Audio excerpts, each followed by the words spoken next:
En este video encontrará un resumen de vida y ministerio cristianos del 14 al 20 de octubre de 2024. ¿Qué tal amigos hermanos? ¿Cómo están? Espero estén bien. Sean bienvenidos. Gracias por su visita. Queremos saludarlos, darles una cordial bienvenida.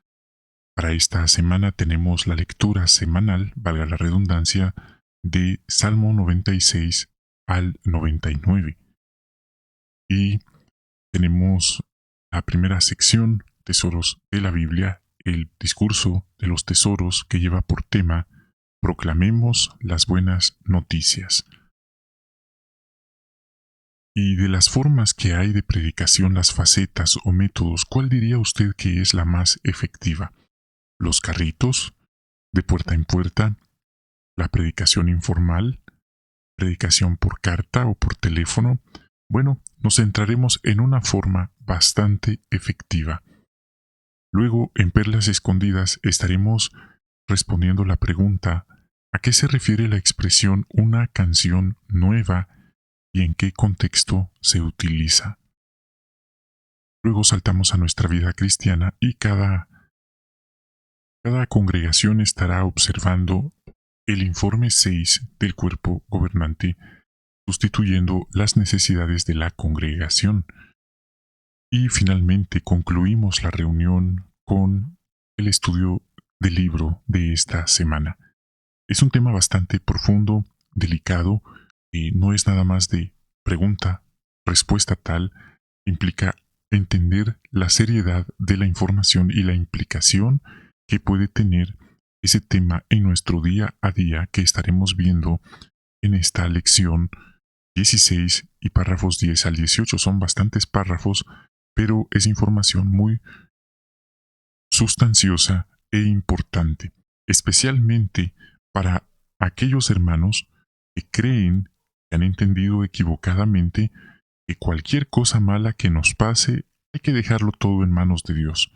Veremos cuál es el modelo, el precedente que dejó el apóstol Pablo y cómo la organización hoy en día imita ese precedente y nos deja a nosotros individualmente un precedente también. Así que una vez más sean bienvenidos, vamos entonces a comenzar con el primer discurso de tesoros de esta semana. Coincidentemente, nuestra asamblea regional de este año se enfoca en este mismo tema, proclamar las buenas noticias. Nuestro ejemplo, por excelencia, nuestro Señor Jesucristo. Él estuvo en este planeta y dio testimonio, proclamó las buenas noticias. Ahora, ¿alguna vez le han preguntado por qué nos llamamos testigos de Jehová si no hemos visto a Dios? Bueno, porque un testigo lo que hace es dar testimonio, un sinónimo de proclamar, de anunciar, de testificar. En este contexto, ningún ser humano ha visto a Dios, pero lo que sí sabemos es la verdad que dice la Biblia sobre Dios. De hecho, la Biblia dice que nuestro Señor Jesucristo también es el testigo fiel y verdadero. Pero ¿de quién vino a dar el testimonio? Del Padre. Y Él también dio testimonio de las buenas noticias o buenas nuevas de salvación. Ahora bien, predicar no es como hablar de fútbol, no es como hablar de películas, de deportes. Nuestro Señor Jesucristo tenía algo que le daba la facultad de predicar. ¿Qué es aquello? Veamos aquí en la Biblia y notamos esta respuesta en Lucas 4:18. El Espíritu de Jehová está sobre mí, porque Él me ungió para anunciar buenas noticias a los pobres. Me envió a proclamar libertad a los cautivos y recuperación de la vista a los ciegos, para dar libertad a los oprimidos, para predicar el año acepto de Jehová. Notamos, Él tenía el Espíritu Santo de Dios sobre Él.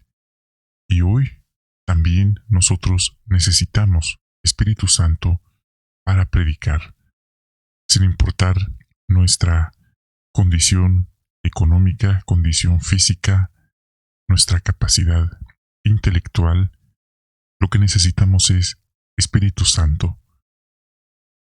Hay personas muy inteligentes, con un gran coeficiente intelectual, pero la idea de predicar la Biblia los paraliza.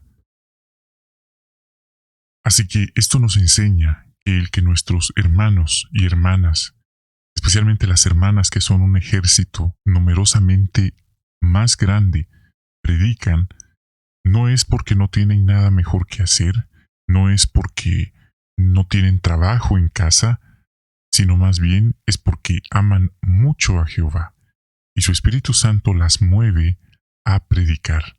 Eso es muy importante de decirlo. Así que la predicación no solo es de puerta en puerta, también puede ser de manera informal, y una de las maneras más efectivas de predicar es con nuestra buena conducta. Sí, imagínese, esta persona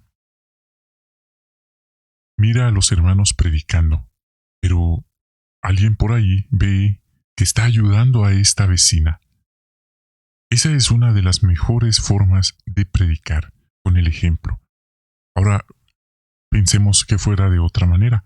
Miran a los hermanos predicando, pero no ayudan a esta vecina que necesita una mano. Entonces, eso socavaría por completo la imagen de las personas de nosotros. Ya no dirían la persona con nombre y apellido, sino más bien generalizarían: los testigos de Jehová predican mucho, pero no ayudan.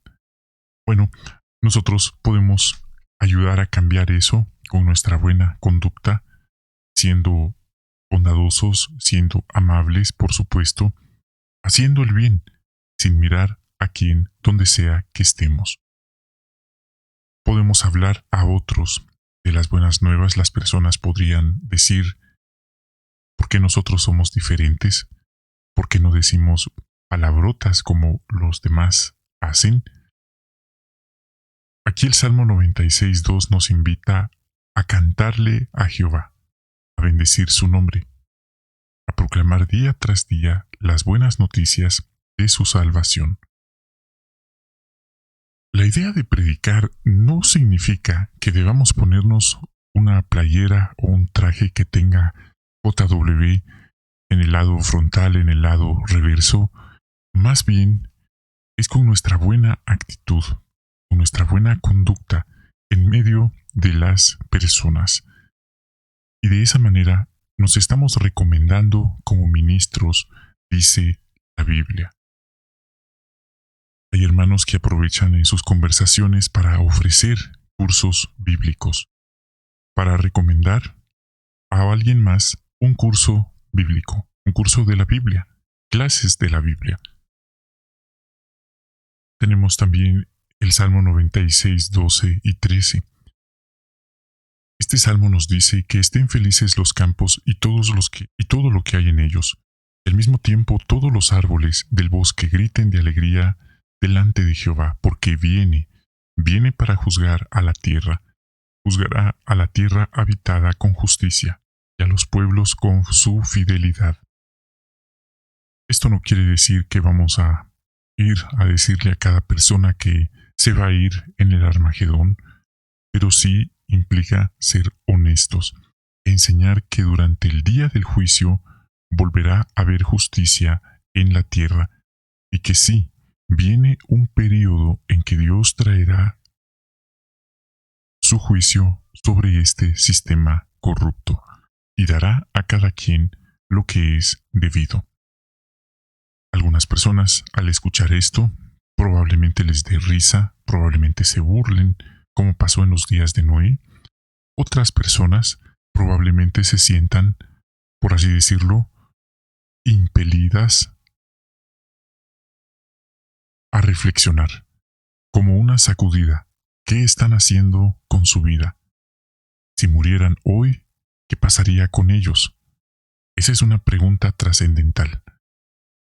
Y puede ser que hay otras personas que al escuchar este mensaje que viene un juicio, probablemente se sientan ofendidas. La Biblia muestra que el apóstol Pablo le predicó a uno de los gobernadores, a Félix, sobre el día del juicio. Félix nada más quería escuchar un mensaje bonito, un mensaje positivo para entretenerse, quizás aliviar su conciencia, y en cierto modo lo escuchó. Cuando escuchó del Mesías que había venido, y Pablo le narró la resurrección y el rescate, eso suena muy positivo. Pero hubo un momento en que Pablo habló del juicio de Dios sobre este planeta, sobre cada persona y sus acciones. Y dice la Biblia que en ese momento Félix ya no le gustó el mensaje. Le dijo a Pablo, ¿sabes qué? Puedes irte por ahora, otro día seguimos hablando. Así que, aunque nosotros nos esforcemos por ser positivos, como lo fue nuestro Señor Jesucristo, no maquillamos el mensaje. Sabemos que en algún momento alguien se sentirá aludido, quizás hasta ofendido, pero ya no es culpa de nosotros. Si solamente habláramos de un paraíso y nada más lo bonito y que los animales aquí y que el nuevo mundo allá, pero no hablamos del mensaje de juicio que también viene y que cada persona es responsable por las acciones que hoy realiza, estaríamos maquillando nada más el mensaje. Por eso aprovechamos para predicarle a las personas estas buenas noticias, el propósito de Dios y lo que Él espera que nosotros hagamos para poder estar allí. La responsabilidad que eso conlleva para nosotros como seres humanos también. Hemos visto entonces esta reflexión, este discurso de proclamar las buenas noticias, como dice el tema de nuestra asamblea regional de este año. Así que muchas gracias por habernos acompañado. Ahora pasamos a las perlas escondidas. Para esta semana tenemos la lectura de Salmos 96 al 99. Arranquemos con la primera pregunta. Esta corresponde al Salmo 96:1 que dice: Cántenle una canción nueva a Jehová, que toda la tierra le cante a Jehová. Pregunta: ¿a qué suele referirse la expresión una canción nueva? Bueno, un examen del contexto de este versículo pone de manifiesto que esta canción nueva se suele cantar debido a un hecho significativo que Dios realiza en el ejercicio de su soberanía universal. Por ejemplo, el versículo 10 menciona que Él ha llegado a ser rey. Por lo tanto, debido a este acontecimiento, se usa la expresión una canción nueva. Fue un hito, algo significativo. Ahora pasemos a la siguiente pregunta. ¿Qué perlas espirituales ha encontrado en la lectura bíblica de esta semana? Número 1. Salmo 96:1, que ya lo leímos. Este versículo nos motiva a entonar con gozo y alegría las canciones del reino a Dios en las reuniones de la congregación. No estamos diciendo que debemos gritar o tener una voz tan estruendosa que opaque a las demás, pero que disfrutemos el hecho de estar cantando con ánimo en nuestras reuniones. Número 2. El Salmo 96:3 dice: Declaren su gloria entre las naciones, sus maravillosas obras entre todos los pueblos. Este texto habla de proclamar las maravillosas obras de Dios, y esto lo hacemos cuando participamos en el ministerio. Por supuesto, el ministerio no es nada más de casa en casa, hay muchas otras facetas, como la predicación informal, la predicación con exhibidores, hacer revisitas, dirigir cursos bíblicos. Así que otra forma también de predicar es con nuestra conducta. Una buena conducta nos estamos recomendando como ministros. Hay personas que encontraremos que tienen prejuicio contra nuestra religión, pero quizás por nuestra buena conducta, podremos darles un buen testimonio y ganarlos sin una sola palabra, tan solo con nuestra buena conducta. Y aun si ellos no llegaran a bautizarse ni a ser de nuestra religión, tendrán un buen testimonio por nuestra buena conducta. Número 3. El Salmo 96:4 dice: Jehová es grande y merece toda la alabanza. Él es más importante que todos los demás dioses. Repetidas veces la organización nos recuerda que debemos alabar a Jehová, no a la creación, no a algún hermano o hermana. Hoy es común que muchos alaban y adoran a sus artistas, celebridades, incluso líderes políticos y hasta religiosos. Nosotros, en cambio, debemos estar resueltos a alabar a Jehová. Número 4. El Salmo 96:7 dice: Denle a Jehová todo lo que le corresponde. Esto nos enseña que es importante ser generosos, en vez de quedarnos con lo que le corresponde a Jehová. Es verdad, en la congregación no se nos pide un diezmo, como el diezmo de la ley, pero eso no significa que entonces, como dicen algunos, entonces aquí no hay que contribuir. No pensamos de esa forma. Al contrario, hay gastos que cubrir, como los gastos de la congregación, de nuestro salón del reino, y por supuesto está también la obra mundial. Número 5. Salmo 96:13 dice: Delante de Jehová, porque viene para juzgar a la tierra. Juzgará a la tierra habitada con justicia. Esto nos enseña y nos recuerda que Jehová es el juez de toda la tierra. Él y su Hijo Jesucristo juzgarán a las naciones y dictarán sentencia. Esto nos hace pensar en los ajustes de entendimientos en cuanto a la resurrección. Hay cosas que simplemente no las sabemos. Podemos teorizar, podemos crear hipótesis, podemos especular, pero hacer eso sería ir más allá de lo que está escrito y atrevernos a ponernos en el lugar de Dios. Eso es lo que reconocieron los 9 hermanos.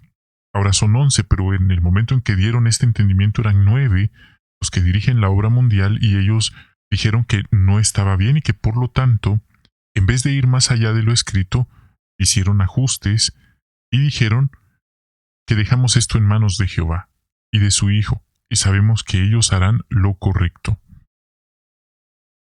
Número 6.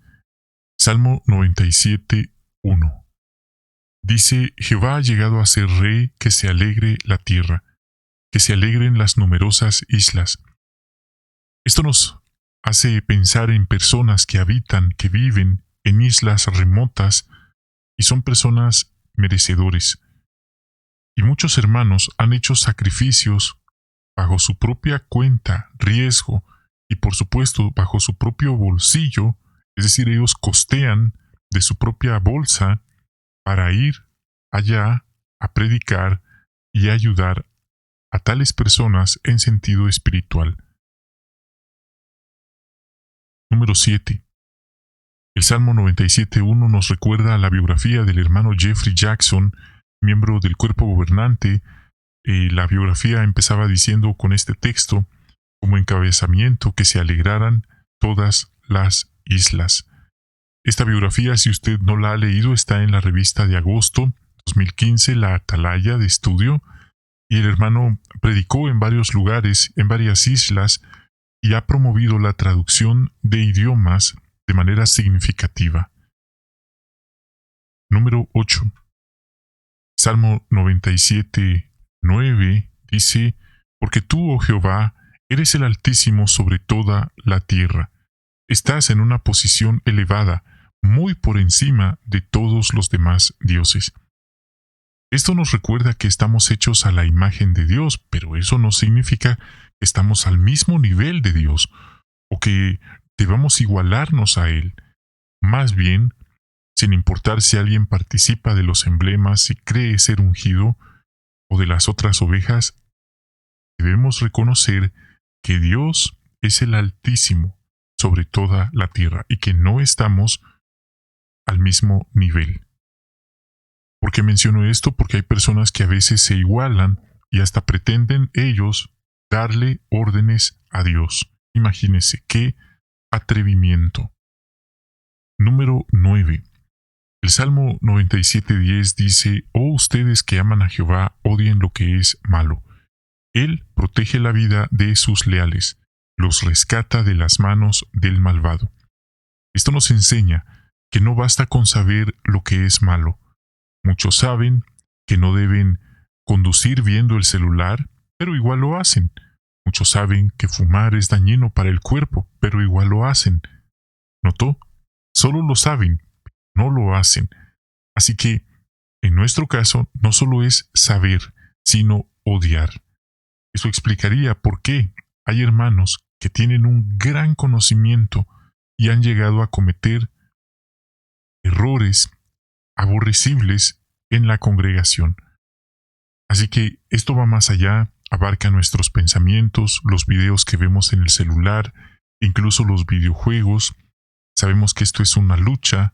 No estamos diciendo que es pecado usar el celular, que es pecado jugar videojuegos, que es pecado pensar, pero sabemos que ahí es la lucha, en nuestra mente. Y tener la aprobación de Dios vale la pena que no nos dejemos vencer. Número 10. El Salmo 99:6 menciona a Moisés, a Aarón, Samuel, y dice al final: ellos llamaban a Jehová y él les respondía. Esto nos hace pensar en nuestras oraciones. Cuando le oramos a Dios es como si lo estuviéramos llamando. Por lo tanto, es importante estar atentos a su respuesta y dar gracias.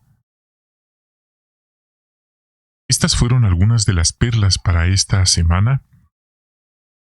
Como conclusión, pasaremos al estudio del libro de esta semana. Tenemos para esta semana el capítulo 16, párrafos 10 al 18. Son varios párrafos, así que seremos objetivos y empezamos con el subtema: la gente se lanzó contra ellos. Párrafo 10. ¿Qué hicieron los demonios para tratar de detener a Pablo y sus compañeros? Respuesta: hicieron todo lo posible por detener a Pablo y a quienes lo acompañaban. Por eso él dijo que es una lucha, no contra carne y sangre, sino contra potestades espirituales, en los lugares celestes. Otro comentario: cierto día ellos visitaban un lugar de oración y dice que se encontraron a una joven sirvienta, pues en aquellos tiempos había esclavitud y era de lo más normal, pero ella tenía algo especial, pero no positivo. Ella estaba poseída por un demonio y dice que sus amos ganaban dinero fácil por medio de ella realizando predicciones. Esta muchacha, poseída e influenciada, se puso a seguir a Pablo y a gritar: estos hombres son esclavos del Dios Altísimo y les están predicando el camino de la salvación. Esto nos deja a nosotros pensando, pues no pensamos que esto solo pasaba en tiempos de Pablo, en tiempos de Jesucristo. Esto siempre ha pasado. Usted mira lo que las demás personas miran, aparentemente una muchacha, una sirvienta, una esclava, pero Pablo, bajo la influencia también del Espíritu Santo, le fue revelado que esa mujer estaba poseída. ¿Cuántas personas nosotros encontramos en la calle, en la predicación, por allí, y son también poseídos? Son personas que aparentemente son normales, pero también son influenciados, andan cargando estos entes espirituales. Y nosotros tal vez sentimos alguna incomodidad, quizás sentimos como esa tensión acompaña a estas personas, quizás sentimos que no es allí donde debemos estar, Entonces es bueno estar atentos también y cuidarnos, sobre todo si estamos dirigiendo cursos bíblicos a personas que están influenciadas. No estamos diciendo que no hay que hacerlo, estamos diciendo que hay que tomar precauciones y no exponernos innecesariamente. 11. ¿Qué les pasó a Pablo y a Silas después de expulsar al mal espíritu de aquella muchacha? Esto se conoce como liberación espiritual. Bueno, ¿qué les pasó? En vez de darle las gracias, los amos de aquella muchacha se molestaron tanto porque perdieron su fuente de dinero fácil, su maquinita de hacer dinero, se enojaron tanto que arrastraron a Pablo y a Silas hasta el mercado. Seguro que les pegaron, pero ¿para qué los arrastraron hasta allá? Porque ahí estaban cerca los jueces y ante ellos los acusaron falsamente que estaban perturbando la paz. ¿Y qué hicieron los jueces? Le dieron inmediatamente seguimiento y ordenaron que fueran golpeados Pablo y Silas con varas. Ahora, aquí vemos una gran calumnia, una gran mentira, porque ellos no estaban perturbando la paz. Es más, ellos iban en su camino y fue esta muchacha la que se les atravesó para hostigarlos. Segundo, estos jueces no les preguntaron qué tenían ellos que decir en su defensa, simplemente sin verificar la información, sin escuchar la otra versión, los golpearon. Los golpearon injustamente. Tome nota de esto porque lo procedente era que ellos escucharan la otra versión. No solamente que de primas a primeras dijeran caso cerrado, golpéenlos y ya. Otro comentario. Tras esto, dice, acabaron con muchas heridas y no solo eso. Encima de todo lo que ya les había pasado, los llevaron a la prisión arrastrados. Y dice que estando en la prisión, fueron metidos en un calabozo oscuro. Y no solo eso, les sujetaron los pies en el cepo. Qué lamentable situación. Y los demás hermanos observando esta injusticia, este abuso. Recuerde, Pablo, según hemos visto, según se nos ha dicho, era un miembro del cuerpo gobernante, un cristiano ungido, pero él no estaba sentadito allá en Jerusalén dándole órdenes a los demás que se hicieran misioneros y que se fueran a predicar. Él estaba con ellos en el campo, predicando. Y mire lo que le pasó. Hay una historia de un hermano que cuenta que él también era miembro del cuerpo gobernante, el hermano Milton Henschel, y que ellos estaban en una asamblea y de repente un grupo de personas irrumpieron y el hermano fue agredido. Y eso está en su biografía por si usted lo desea leer. Así que esto dio un ejemplo a los hermanos también. Vamos ahora a ver el 12. ¿Cómo veían Pablo y sus compañeros la persecución y por qué? Bueno, ellos eran seres humanos, les dolía, por supuesto, todo lo que les hicieron, fue una vergüenza pública, pero ellos recordaron las palabras de Jesús. Número 1, que ellos iban a afrontar persecución y maltrato. ¿Qué les dijo Jesús? Cuando eso sea así, salten de alegría, alégrense, regocíjense. Por eso Pablo dijo, me regocijo en insultos, me regocijo en las pruebas y en las persecuciones, porque eso significaba que Dios y su Espíritu Santo y Jesucristo estaban con ellos. Sabían que Jehová no estaba en contra de ellos, sino más bien era el adversario y era una guerra espiritual. Parte B. ¿Qué tácticas siguen usando contra nosotros el adversario y la gente que actúa bajo su influencia? Bueno, hoy se dicen mentiras maliciosas, calumnias contra nosotros de manera individual y, como se ha dicho en los últimos broadcastings, también se dicen mentiras y calumnias sobre los hermanos que dirigen la obra mundial. sobre los 12 que actualmente son del cuerpo gobernante, se dicen mentiras y calumnias de ellos. Así que si usted ha visto los broadcastings, usted ya sabe a qué me estoy refiriendo. Pero también, de manera personal, de manera individual, nosotros, usted, yo, podríamos ser víctimas de calumnias, de mentiras maliciosas. Y esto no vaya a pensar que solo le va a pasar allá afuera con las personas del mundo. Tristemente, Pablo también sufrió calumnias y mentiras de parte de algunos hermanos, y lo mismo puede ocurrirnos a nosotros hoy. A lo mejor alguien no está yendo a las reuniones, no sale a predicar, y lo primero que hacen es insinuar que está pecando, que está débil espiritualmente y que por eso ya no se congrega o ya no se le ve en la predicación. Y después averiguan y resulta que no era nada de eso, sino que el hermano o la hermana tenía COVID. Y por el COVID era que no podía apersonarse. Imagínese, en vez de visitarlo, en vez de ayudarlo, de animarlo, lo único que algunos hacen es levantar falsos. Qué triste. Pero eso no nos sorprende, le pasó a Pablo y no nos sorprende que nos pase a veces a nosotros también. Así también en las escuelas y en los lugares de trabajo se cuentan mentiras acerca de nosotros con tal de avivar la oposición. Cosas como que perturbamos la paz, que enseñamos costumbres que son intolerantes, que promuevan la intolerancia, que son inaceptables, que son inhumanas, que son hasta cosas que atentan contra los derechos de los grupos que hoy están surgiendo. Bueno, es la postura que algunas personas manejan.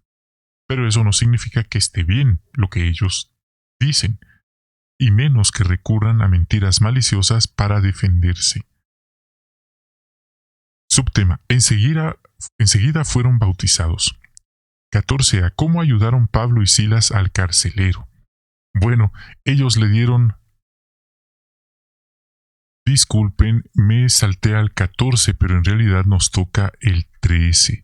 Entonces, la pregunta de este párrafo dice: ¿qué situación llevó al carcelero a preguntar qué debía hacer para salvarse? La respuesta: un terremoto inesperado que sacudió la prisión. Esto fue un cambio imprevisto de circunstancias que le provocó inestabilidad y miedo a aquel hombre que estaba a punto de atentar contra su vida, porque debido a aquel terremoto las puertas se abrieron y lo lógico era que los presos escaparan. Y esos escapes, estas personas que escaparon o que escaparían, ¿a quién cree que le iba a tocar dar respuesta por ese escape masivo? Por supuesto que a este carcelero, y seguramente iba a ser una tortura y una dolorosa pena capital que él tendría que pagar. Así que este cambio, este terremoto inesperado cambió su vida. Pero ¿qué pasó? Entonces el carcelero despertó, no solo asustado por el terremoto, sino por ver las puertas abiertas. Lo primero que pensó es: ya se escaparon todos. Sabía lo que le venía, y cuando estaba a punto, en el último momento, de atentar contra su humanidad, él escuchó a Pablo, quien le gritó: no te hagas daño, todos estamos aquí. En ese momento, él se dio cuenta que Pablo y los que estaban allí no eran los malos de la película. Probablemente aquel carcelero los trató mal cuando ellos llegaron. No pensemos que los trató con consideración y cariño y les dijo: aquí hay un cepo, te los voy a poner, con cuidado, ustedes están heridos. No, seguramente también ahí los agredieron, los trataron mal, pero ahora él estaba sorprendido, y en ese momento de desesperación, de ver cómo todo su mundo se derrumbaba frente a él, en un instante, angustiado, le preguntó a Pablo y a Silas: ¿qué tengo que hacer para salvarme? Esa es la pregunta. ¿Qué tengo que hacer para salvarme? ¿Qué le dijeron ellos? Cree en el Señor Jesucristo y serás salvo tú y tu casa. Párrafo 14 pregunta ¿cómo ayudaron Pablo y Silas al carcelero? Ellos le dieron algo así como un curso bíblico intensivo. Pablo y Silas dice que le predicaron la palabra de Dios. Se concentraron tanto en enseñarle que tal vez hasta se les olvidó el dolor de las profundas heridas que tenían en la espalda. No solo era de enseñarle los mandamientos de Dios, sino el papel de Cristo en el propósito de Dios, el papel del Mesías prometido, quien acababa de venir. Y el carcelero se fijó en esas heridas y se puso a atenderlos, a limpiarles sus heridas. Parte B, qué bendición recibieron Pablo y Silas por aguantar la persecución sin perder la alegría. Ellos ganaron más hermanos y amigos verdaderos en la fe cristiana. Enseguida, aquel carcelero y todos los de su casa fueron bautizados. Vemos allí cómo la buena actitud se puso en evidencia. Ellos recibieron el conocimiento, creyeron, pusieron fe y se bautizaron. Qué interesante relato. No les dijo, ¿saben qué? Deben ir a la congregación, ahí les van a hacer unas preguntas para ver si llenan los requisitos y eventualmente les harán saber la respuesta. No era ese momento, debido a las circunstancias, el procedimiento correspondiente. Así que en el futuro y en otros lugares del mundo, las cosas y los procedimientos podrían cambiar debido a las circunstancias. 15a. ¿De qué manera han seguido muchos testigos el ejemplo de Pablo y Silas? Muchos hermanos en la actualidad han predicado el mensaje estando encarcelados por su fe y han tenido buenos resultados. Se han esforzado por tratar bien a los guardias, incluso a quienes han sido hostiles con ellos, y esto nos hace pensar en cómo personas en tiempos de guerra decían que preferían que fueran testigos, hermanas testigos y hermanos testigos quienes los atendieran, como por ejemplo afeitarlos, cuidar de su hogar como niñeras, porque sabían que un testigo iba a ser incapaz de hacerles alguna venganza o alguna trampa. Otro comentario, muchos se han bautizado en la prisión por el buen testimonio de hermanos encarcelados. Otro comentario, algunas personas también responden al mensaje después de sufrir un cambio de circunstancias en su vida. Parte B, ¿por qué debemos seguir visitando a las personas del territorio?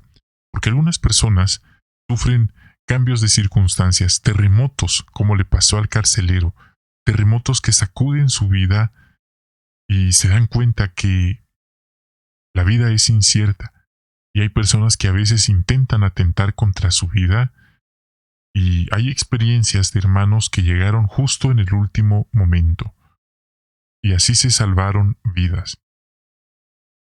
Claro, esto no quiere decir que siempre pase así, muchas veces depende también de otros factores. Pero el punto, esforzarnos por ser constantes y visitar a las personas de nuestro territorio para estar ahí, quién sabe, quizás algún día quieran aceptar nuestra ayuda. Esas personas que antes eran apáticas, que antes eran hostiles, maleducadas, quizás ahora, después de haber sufrido un revés, un momento difícil, quieran escucharnos. ¿Qué haremos nosotros? No nos burlaremos de ellos, no les diremos eso le pasa porque usted se lo buscó, o por tratarnos mal, o por oponerse a nosotros. No, podemos ser como Pablo y ayudar. ¿Y ahora nos echan a escondidas? Vamos a ver de qué se trata. 16. ¿Qué pasó la mañana después de que golpearan a Pablo y Silas? Aquellos magistrados que los habían condenado, de una manera cínica, ordenaron que los liberaran, así sin más. Pero Pablo, que era un hombre letrado, protestó. ustedes nos dieron golpes públicamente, ni siquiera nos celebraron un juicio, ni siquiera escucharon nuestra versión de los hechos. Y no solo eso, nosotros somos ciudadanos romanos, y se atrevieron a meternos en la prisión, y así sin más, ¿quieren decirnos que nos vayamos a nuestra casa? ¿Así sin más? Pues no. Que vengan ellos mismos a sacarnos. Esto era algo bastante serio, porque en aquel entonces Roma era la primera potencia mundial. Es como decir que en un país tercermundista le hacen algún abuso a un ciudadano de la primera potencia mundial, que en este momento es Estados Unidos, y las personas no saben que son ciudadanos americanos. ¿Cuál cree que sería la reacción al enterarse? Bueno, ya se lo puede imaginar. Aquellos magistrados romanos les dio tanto miedo porque violaron los derechos de Pablo y Silas. ¿Y qué hicieron? Se disculparon en público. Bueno, era lo mínimo que podían hacer, pero eso sentó un precedente. 17. ¿Qué importante lección aprendieron de Pablo y Silas los nuevos discípulos? Aprendieron que, al aguantar el castigo, todos los cristianos pueden mantenerse fieles ante la persecución, sin importar si tienen la esperanza celestial, sin importar si son ciudadanos del primer país, la primera potencia mundial, sin importar si son miembros del cuerpo gobernante. ¿Por qué menciono tanto eso? Porque últimamente se ha destacado que el apóstol Pablo también era miembro del cuerpo gobernante. Ese es un punto nuevo. Algunos ya lo han escuchado, otros a lo mejor no vieron ese broadcasting, pero es lo que ahora se está manejando. Pero imagínense, repito, Pablo no estaba allí sentado en una cómoda mesa dando órdenes desde Jerusalén, desde la sede mundial. Él estaba inmerso en la obra también. Él estaba ahí con ellos recibiendo golpes, insultos, persecuciones. No estaba para él como un camino de rosas. Y cuando Pablo y Silas dijeron después que eran romanos, estos magistrados reconocieron públicamente que habían actuado contra la ley. ¿Cuál es el punto? Otro comentario, un precedente, para que en el futuro pensaran dos veces antes de maltratar a algún cristiano. Por lo menos, preguntarían su nacionalidad. Así, los hermanos podrían tener cierta protección legal en casos parecidos. 18. ¿Cómo imitan a Pablo los superintendentes cristianos? Los ancianos de la congregación no deberían exigirle a los hermanos que hagan algo que ellos mismos no están dispuestos a hacer. Eso sería como dar consejos sin ser uno mismo el quien los está practicando. Eso sería no tener franqueza de expresión. Por ejemplo, ¿qué hay si, un ejemplo hipotético, si un hermano le dijera a alguien que debe esforzarse por mejorar su apariencia física? Y viene esta persona y le responde al anciano, sí, pero usted, mire, su ropa no es limpia y se aprecia que no es limpia, que no se ha aseado. Entonces eso le resta puntos. No tendría franqueza de expresión. O si un anciano insiste que los hermanos deben predicar y el anciano no sale a predicar.